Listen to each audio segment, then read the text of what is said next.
comprenez-moi bien, la dernière fois quand j'expliquais hier, ce n'est pas pour vous dire que vous ne pouvez pas entendre guéguer ou quoi que ce soit. Je n'essaie pas de les défendre. Ça, ce n'est pas mon but. Mais j'aimerais juste vous rendre suffisamment intelligent et suffisamment fort à discerner, parce qu'il y a une série après ça. Si ça devient une arme du diable, il va taper ça sur chaque tête après. Et ce qui va se passer à l'église, c'est que vous n'allez plus commencer à glorifier Dieu.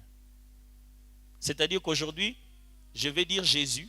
Derrière Jésus, vous voulez vérifier si je n'ai pas dit guégué.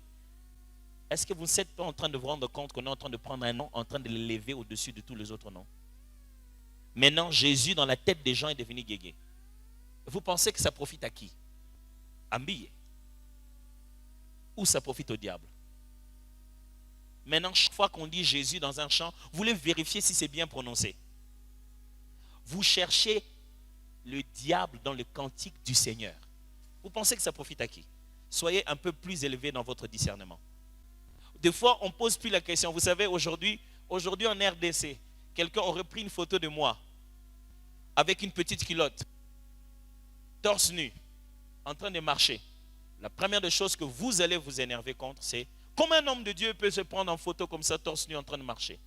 Personne ne va se poser la question. C'est lui qui a pris la photo et où?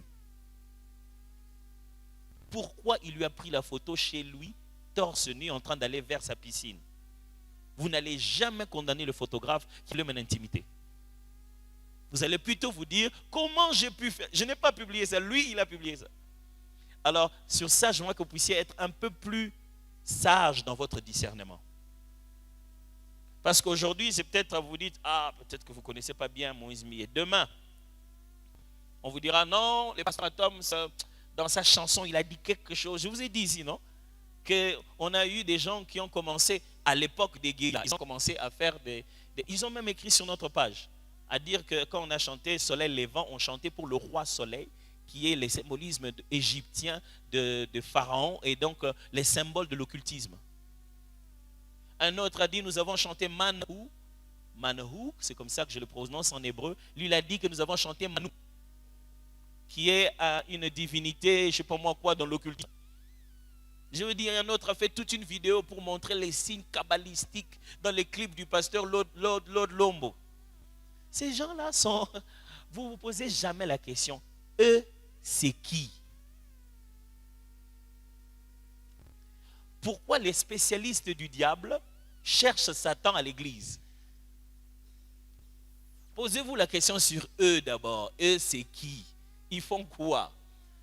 Et lisez la Bible d'abord. J'aimerais juste que votre degré de discernement puisse monter et que Jésus nous a donné comme ceci référence. Vous le reconnaîtrez par leurs fruits, pas par leurs signes. La chose qui devait vous déranger, c'est la qualité de la vie de cette personne. Il est qui? Nous chantons des chants ici où on danse des chants des Américains. Vous connaissez leur vie.